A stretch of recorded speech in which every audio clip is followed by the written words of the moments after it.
నా చరిత్ర రాయడానికి నీ చేతిలోని కలం కదలకపోతే, నా చరిత్ర చెప్పడానికి నీ పెదాలు కదలకపోతే నా చరిత్ర నేనే రాసుకుంటానన్నటువంటి గుర్రం జాషువా లాగా ఎవరి చరిత్రకు, ఎవరి జాతి చరిత్రకు వారే కథానాయకులు కావాలన్నటువంటి ఒక మహా సంకల్పానికి తెలంగాణ దళిత ఎజెండానే తెలంగాణ ఎజెండాగా పెట్టుకొని, దళిత అభివృద్ధినే తెలంగాణ అభివృద్ధిగా భావించుకొని, దళిత సంక్షేమానికి ఆధునికమైనటువంటి సంస్కరణలు చేపట్టినటువంటి గౌరవ ముఖ్యమంత్రి గారికి ఒక దళిత బిడ్డగా ముందుగా నేను వందనాలు చెప్తున్నాను అధ్యక్ష.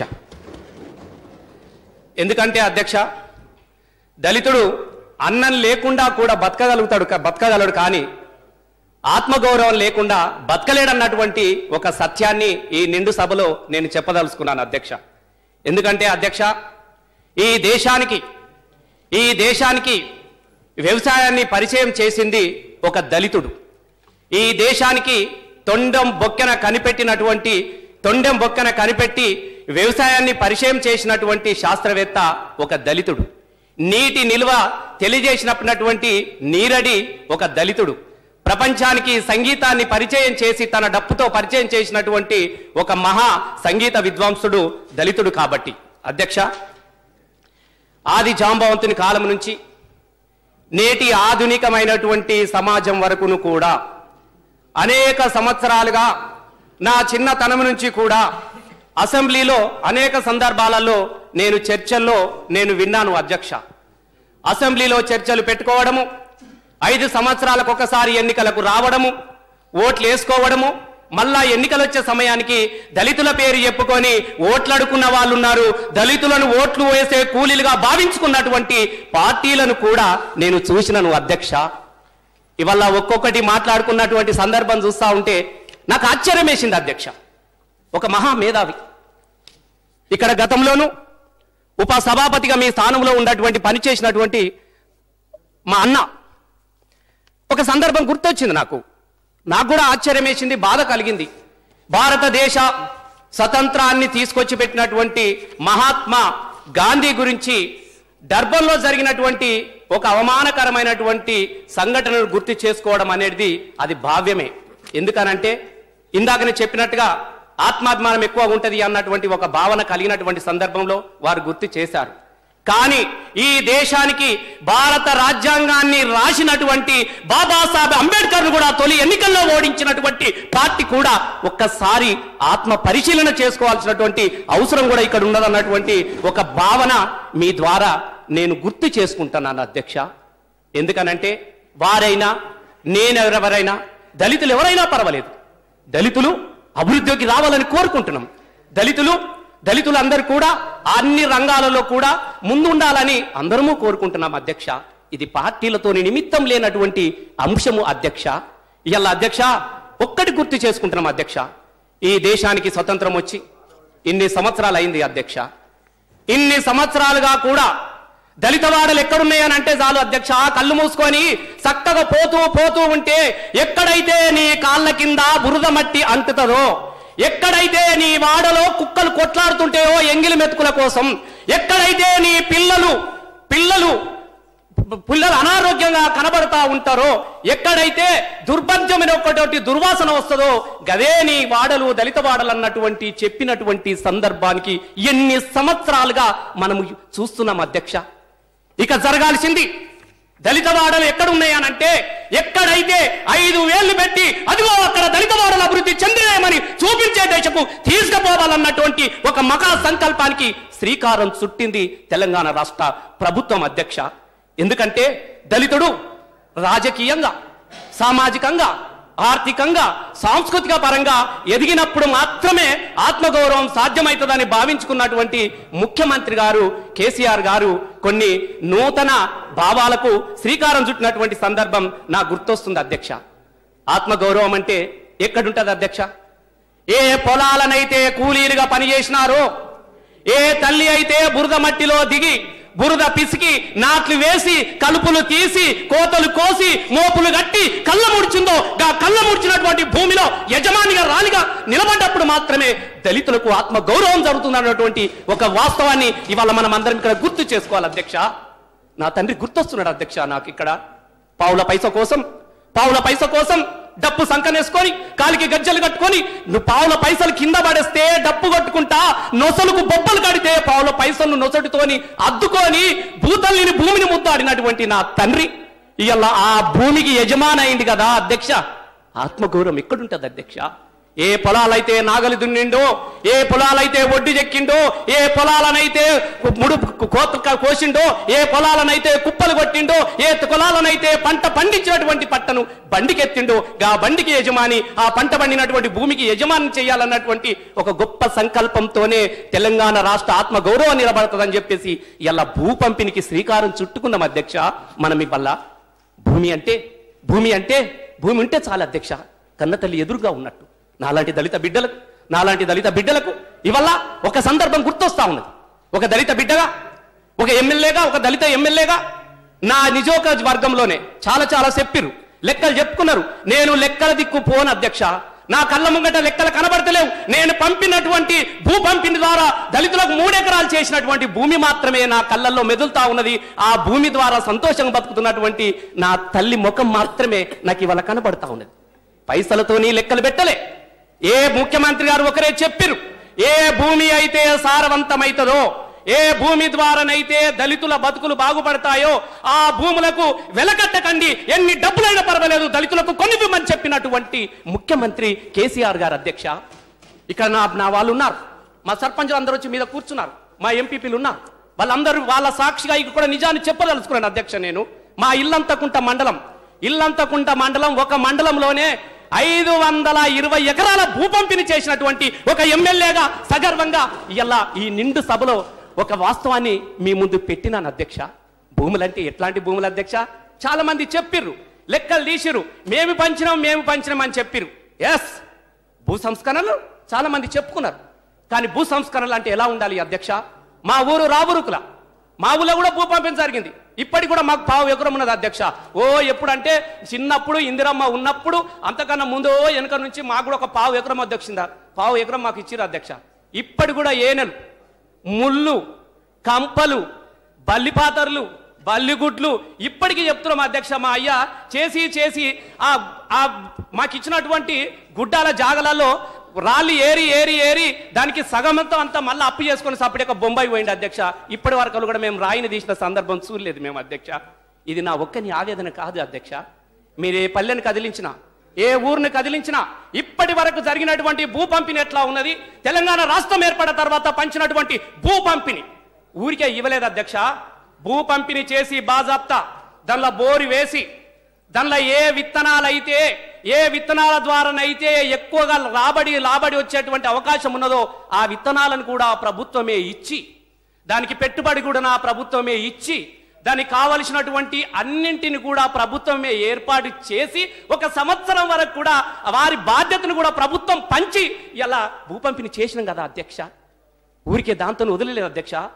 పండినటువంటి పంట తీసుకొని మార్కెట్కి వచ్చినటువంటి దళితులను కూడా మార్కెట్లో కూడా పాలితులను చేసినటువంటి చరిత్ర ప్రపంచంలో ఎక్కడికన్నా ఉన్నదా అధ్యక్ష? మనకి ఇక్కడ ఇవాళ పాలేర్లు, కళ్ళ మూడిచినటువంటి అవ్వ, బస్తాలు మోసినటువంటి అయ్య మా అన్న, మార్కెట్లో కళ్ళ వాకిలు ఉంచినటువంటి నా తల్లి కూడా మార్కెట్లలో ఇలా చైర్మన్ అయినటువంటి చరిత్ర ఎందుకు గుర్తు చేస్తలేరో నాకు అర్థమైతలేదు అధ్యక్ష. మనం దళితుల బిడ్డలం, మనకు దక్కినటువంటి గౌరవాన్ని గురించి మనం చెప్పుకోవాలి కదా అధ్యక్ష, మనం గుర్తు చేసుకోవాలి అధ్యక్ష. గట్లా అంటారు. కాబట్టి ఇవల్ల దళితులను ఒకవైపు పాలితులుగా, రైతుల యొక్క భూ యజమానులుగా తీర్చిదిద్దుకొని ఇవాళను ఒక అభివృద్ధి దిశలోకి తీసుకుపోతున్నటువంటి సందర్భాన్ని మనం ఎప్పుడు కూడా గుర్తు చేసుకోవాల్సినటువంటి అవసరం ఉన్నది అధ్యక్ష. ఇదొక్క భూ పంపిణీతోనే మా తెలంగాణ రాష్ట్ర ప్రభుత్వం అంతా దళితులకు మేము చేసుకున్నామని చెప్పలేదే. భూ యజమాని అయినటువంటి మా మల్లే కొడుకును పెద్ద చదువు చదివియాలన్నటువంటి ఆలోచన చేసుకొని వాళ్ళ చదువుల కోసం కొత్త సంస్కరణలకు శ్రీకారం చుట్టుకున్నాం కదా అధ్యక్ష. దాని గురించి కూడా ఒక మాట మాట్లాడుకోవాలి కదా అధ్యక్ష. ఉన్నారా అధ్యక్ష? లెక్కలు తీయండి అధ్యక్ష. ఒక రోజు నా అనుభవంలో చెప్తున్నా. మా నాయన ఒక పటేల్ జీతం ఉన్నాడు. ఒక రోజు రాత్రి 2 గంటల రాత్రి వచ్చింటే మా ముసలావ అడిగింది, మా అవ్వ, 7 పోయినవరా బిడ్డ అంటే, మన పటేల్ కొడుకు అమెరికా పోతుంటే ఇక గాలి మోటార్ ఎక్కియడానికి పోయినా అని చెప్పినాడు.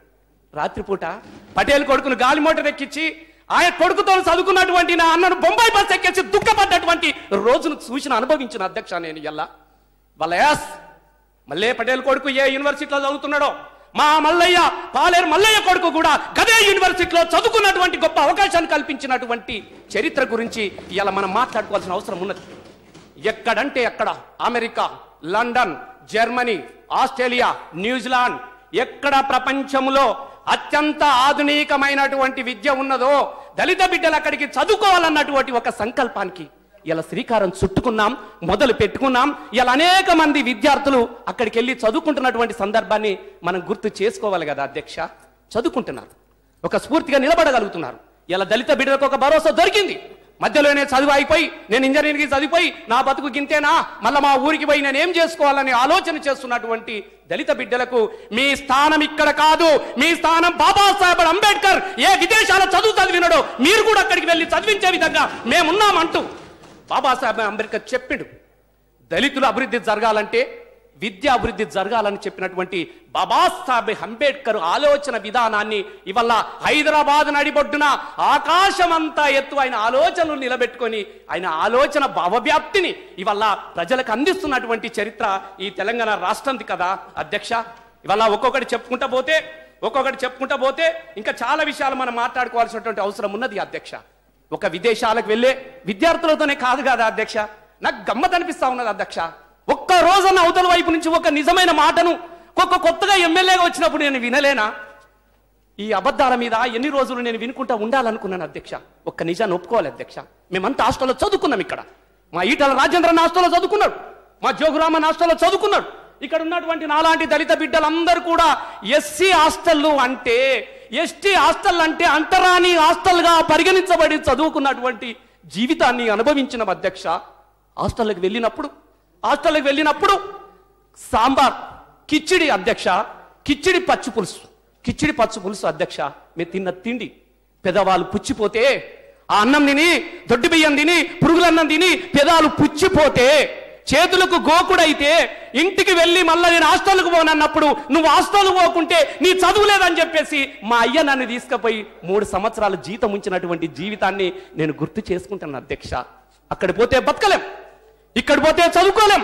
ఇవి రెండిటి మధ్యన మానసిక సంఘర్షణను ఎదుర్కొన్నటువంటి ఒక పసిబాల్యం నా కళ్ళ ముంగట కనబడుతున్నది అధ్యక్ష. ఇలా గవిట్ నుంచి తెలంగాణ వస్తే ఏమొస్తుంది అంటే ఇక తెలంగాణకి ఇది వస్తుంది ఆధునికమైనటువంటి సోషల్ వెల్ఫేర్ రెసిడెన్షియల్ విద్యా విధానాన్ని ఒక్కసారి తీయండి.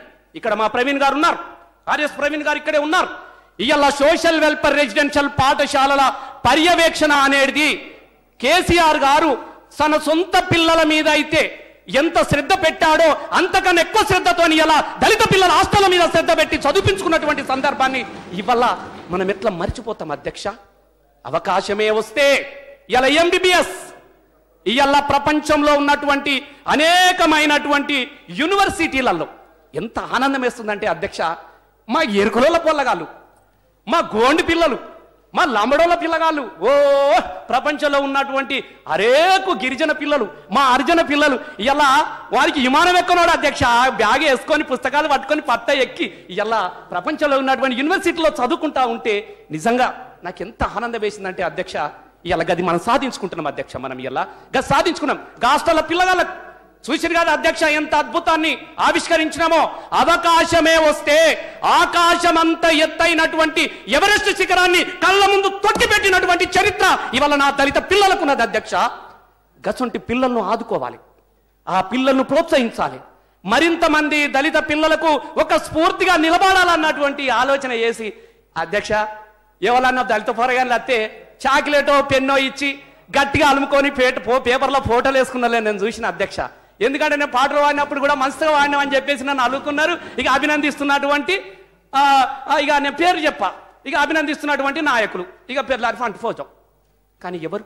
మా ముఖ్యమంత్రి గారు కట్టెలు అమ్ముకొని తన బిడ్డని ఎవరెస్ట్ శిఖరాన్ని ఎక్కించినటువంటి ఆ దళిత కుటుంబాలను గుర్తుపెట్టుకొని, గిరిజన కుటుంబాలను గుర్తుపెట్టుకొని ఇలా విద్యార్థికి 20 లక్షల రూపాయలను చూసి కళ్ళల్లో నీళ్లు తీసినటువంటి సందర్భాన్ని మనం మర్చిపోతాం అధ్యక్ష.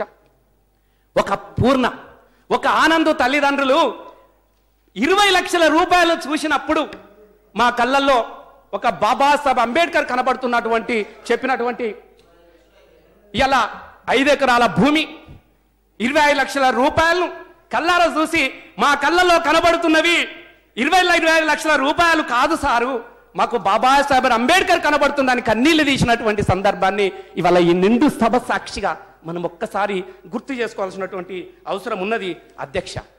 ఇవాళ ఒక చదువులతోనే మనం సంతృప్తి చెందుతున్నామా అధ్యక్ష? ఒకవైపు దళితులను భూ యజమానులు చేసుకున్నాం, ఇంకొక వైపు వాళ్ళకు ఆధునికమైనటువంటి విద్యను అందిస్తా ఉన్నాం. చదివినటువంటి విద్యార్థులను అధ్యక్ష, ఆధునికమైనటువంటి విద్యను అభ్యసించినటువంటి వాళ్ళను పారిశ్రామికంగా కూడా వాళ్ళను ప్రోత్సహించాలన్నటువంటి ఆలోచన చేసి ఇవాళ నూతన పారిశ్రామిక రంగానికి శ్రీకారం చుట్టుకున్నాం కదా అధ్యక్ష మనం. ఎందుకంటే అధ్యక్ష, మనమంతా చూసినాం ఉద్యమంలో, ఎక్కడైనా ఓదేదాలు బట్టలు మాసిపోయినటువంటి మళ్ళీ ఏం చేస్తున్నావురా అంటే ఫలాని కంపెనీలో నేను పనిచేస్తున్నా అని చెప్పేటోడు, ఫలాని కంపెనీలో నేను మెకానిక్గా పనిచేస్తున్నా, ఫలాని కంపెనీలో నేను ఇంకో దానిగా పనిచేస్తున్నా అని చెప్పుకున్నారు. కానీ ఏ కంపెనీలా కూలీలుగా పరిగణించబడుతున్నారో దళిత బిడ్డలను ఆ కంపెనీ యజమానులను చేసే ఒక గొప్ప ఆధునికమైనటువంటి పారిశ్రామిక విధానాన్ని ఇలా మనం రూపొందించుకున్నాం కదా అధ్యక్ష. వాళ్ళు ఎదగాలి అధ్యక్ష. మరికి ఎవరుంటారు అధ్యక్ష? వాళ్ళు ఎదగాలంటే నూతన పారిశ్రామికంగా వాళ్ళ అభివృద్ధి దిశలోకి రావాలని అనుకుంటే వాళ్లకు ప్రోత్సాహం కావాలి అధ్యక్ష. ఎవరిస్తారు అధ్యక్ష పెట్టుబడులు? ఎవరు నమ్ముతారు అధ్యక్ష? 10 రూపాయల నోట్లు కూడా అప్పు నమ్మని వాళ్ళు ఇవాళ 10 కోట్లు 5 కోట్లు 10 లక్షల రూపాయలు నమ్మే పరిస్థితి లేనప్పుడు ప్రభుత్వమే బాధ్యత తీసుకొని వాళ్ళకు అన్ని విధాలా ప్రోత్సహించేటందుకు వాళ్ళ పరిశ్రమలు నెలకొల్పోవడానికి కూడా ఇవాళ భూములను కేటాయించి అభివృద్ధి పరుచుకుంటున్నాం కదా అధ్యక్ష. మనం ఒకవైపు భూ పంపిణీ, మరొక వైపు విద్యాపరంగా, ఇంకొక వైపు పారిశ్రామికంగా మనం వాళ్ళ ఎదుగుదల కోసం మనం చేసుకుంటున్నాం కదా అధ్యక్ష. ఇవన్నీ చేసుకుంటున్నాం అధ్యక్ష. మనం ఒక్కొక్కటి లెక్క పెట్టుకుంటా పోతే ఇలా సుక్కలు లెక్క పెట్టుకున్నట్టు అధ్యక్ష. ఎందుకనంటే మా నాయకుడు ఎప్పుడు ఒకటి చెప్తా ఉండేవాడు, నాయకుడు అన్నవాడు చాలా మంది ఆచరించమని చెప్తాడు, కానీ తను ఆచరించిన తర్వాత మీరు ఆచరించని చెప్పే ఏకైక నాయకుడు ఇవాళ తెలంగాణ రాష్ట్ర ముఖ్యమంత్రి కేసీఆర్ గారు అధ్యక్ష.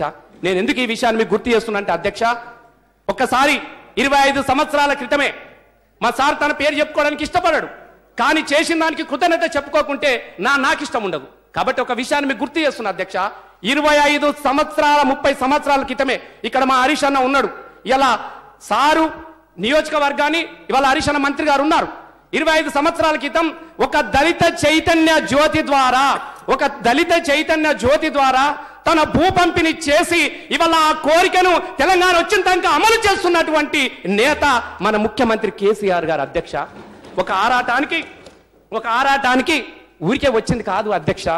ఎన్నో త్యాగాల సాక్షిగా, ఎన్నో పోరాటాల సాక్షిగా ఒక్కొక్కటి యాదికి పెట్టుకుని తెలంగాణ వస్తే ఏం చేసుకోవాలన్నప్పుడు ఇలా ఒక్కొక్కటి యాద్ చేసుకొని అమలు చేస్తున్నాం కదా అధ్యక్ష. ఒక మాట చెప్పిండు, ఏ ఊరు నీళ్లు కూడా ఇవాళ భగీరథ ద్వారా నేను ఇంటింటికి వచ్చే నీళ్లు కూడా మొదటగా దళిత వాడల గొంతులు తడిపిన తర్వాతనే ఎక్కువ వాడలకు తీయాలన్నటువంటి ఆలోచన ఎవరికి వస్తుంది అధ్యక్ష? ఇవాళ ఈ ఆలోచనలన్నీ మనం చేసినాం అధ్యక్ష. ఇవాళ అధ్యక్ష గుర్తు చేసుకోవాలి అధ్యక్ష. ఎందుకనంటే నేను ఇట్లా చెప్తే రసమై మాటగాడు మాటలు నేర్చిండు మస్తు చెప్తుండు అంటుడు అధ్యక్ష. నేను అబద్ధాలు చెప్పలే అధ్యక్ష. నా ఉద్యమ కాలం అంతా కూడా తెలంగాణ ఏ విధంగా వివక్షకు గురైందో నేను చెప్పిన వాడిని అధ్యక్ష. నాకు నిజాలు తప్ప అబద్ధాలు చెప్పడం చేతగాని వాడిని అధ్యక్ష నేను. ఇవాళ గుర్తు చేసుకోండి, సిద్దిపేట మార్కెట్లో ఎన్నో సంవత్సరాల క్రితం సిద్దిపేట మార్కెట్లో దానయ్య అనే ఒక ఎస్సీని జర్నల్లో ఇలా చైర్మన్ చేసి ఇవాళ మార్కెట్లలో కూడా అదే అమలు చేస్తున్నటువంటి నేత కదా అధ్యక్ష. మనం గుర్తు చేసుకోవాలి, కొన్ని నిజాలను మనం అంగీకరించాలి. ఏమనంటే ఇవి అండ్లకెట్టిపోయినాయి, ఇవి ఇండ్లకెట్టిపోయినాయి అంటారు. ఇండ్లకే వచ్చినా కూడా మా దళితులకు ఏమి జరిగింది అన్నటువంటి ఒక భావనను కూడా మనం గుర్తుపెట్టుకోవాల్సినటువంటి అవసరం ఉన్నది అధ్యక్ష. ఎందుకంటే అధ్యక్ష చాలా చూసినాం అధ్యక్ష. ఇవాళ నేను ముఖ్యమంత్రి గారికి దగ్గర లేరు, కానీ వాళ్ళకి శిరసు వంచి నేను పాదాభివందనాలు తెలియజేస్తున్నా అధ్యక్ష. ఎందుకనంటే పుట్టగానే తనకన్నా ముందు చచ్చిపోయిండోనానో, తన ఇల్లు బాగలేదనో, ఇంట్లో ఏమైందన్నాడు జరిగినటువంటి పుట్టినటువంటి బిడ్డను దేవుని పేరు పెట్టుకొని పార్వతి, దేవక్క, దుర్గమ్మ, మైసమ్మ అని పేరు పెట్టుకొని పుట్టుకతోనే దేవతగా ఇడిచిపెట్టి నీ బతికిగా దేవతవే అని చెప్పేసినటువంటి దళితులు బిడ్డ దళితులు ఇలా యాదికి వస్తున్నారు అధ్యక్ష. ఎవరు అధ్యక్ష? లెక్కలు తీయండి అధ్యక్ష. ఏ మాదిగవాడకి వెళ్ళినా ముసలోళ్ళు చురుకొచ్చి బిడ్డ నేను దేవుని జోగిన అయిపోయిన బిడ్డ నన్ను దేవునికి ఇడిచిపెట్టిన బిడ్డ అన్న వాళ్ళు ఉన్నారు. ఇలా అట్లాంటి తల్లులను గుర్తుపెట్టుకొని వాళ్లకు సేవ చేయడం అంటే తెలంగాణ దేవతలకు సేవ చేయడంగా భావించుకొని ఇవాళ వాళ్లకు పింఛన్ నుంచి ప్రకటించినటువంటి ముఖ్యమంత్రి గారికి నేను శిరస్సు మంచి దండం పెడుతున్నా అధ్యక్ష. ఎన్నెన్ని అధ్యక్ష, ఏ పథకం పెట్టినా ఏది చేసినా కూడా ఏ పథకమైనా అది దళితుల భూమి సూర్యుని చుట్టూ తిరిగినట్టుగానే తెలంగాణ ప్రభుత్వం దళితుల చుట్టూ తిరుగుతున్న విషయాన్ని మనం గుర్తు పెట్టుకోవాలి అధ్యక్ష. ఎందుకంటే వాళ్ళ కళ్ళల్లో వాళ్ళ జీవితాలలో ఒక వెలుగు రావాలి. ఈ ప్రపంచానికి వాళ్ళొక ఆదర్శవంతమైనటువంటి నాయకులుగా ఎదగాలన్నటువంటి ఒక మహాసంకల్పానికి ఇవాళ మనం శ్రీకారం చుట్టుకున్నాం అధ్యక్ష. అందుకే అధ్యక్ష మరొక్కసారి ఈ నిండు సభలో ఒక దళిత బిడ్డగా నేను మాట్లాడే గొప్ప అదృష్టం నాకు దక్కిందనంటే ఇది నాకు దక్కినటువంటి తెలంగాణ ఉద్యమంలో ఏ దళితుల ఏజెండా కోసం అయితే కైగట్టి గొంతెత్తి పాటలు వినిపించానో ఆ పాటకు దక్కినటువంటి గౌరవంగానే నేను భావించుకుంటున్నాను అధ్యక్ష. ఒకానొక సందర్భం గుర్తొస్తుంది అధ్యక్ష. మహాత్మా జ్యోతిరావు పూలే ఒక మాట అంటాడు, విద్య ద్వారానే వినయం వస్తుందని.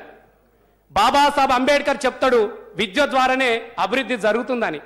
అలాగే 100 పుష్పాలు వికసించని 1000 ఆలోచన సంఘర్షించాలన్నటువంటి మావో సాక్షిగా ఇలా ఈ సమాజం కోసం మార్పు జరగాలన్నటువంటి మహామహుల యొక్క ఆలోచనకు సంస్కారాలు అందించినటువంటి ముఖ్యమంత్రి కేసీఆర్ గారికి హృదయపూర్వకమైనటువంటి ఒక దళిత బిడ్డగా నేను ధన్యవాదాలు తెలియజేస్తూ నాకు ఇంతటి గొప్ప అవకాశం ఇచ్చిన మీకు ధన్యవాదాలు అధ్యక్ష. వర్ధిల్లాలి. జై తెలంగాణ. ఏడబడినది నీ తెలంగాణ, హైలీ అబ్జెక్షనబుల్. నా తెలంగాణ, మన తెలంగాణ అనండి. నీ తెలంగాణ నువ్వు తెచ్చినావు తెలంగాణని. It's absolutely very highly objectionable అధ్యక్ష. మాటికి మాట్లాడినప్పుడు నా బిడ్డలు, నా తెలంగాణ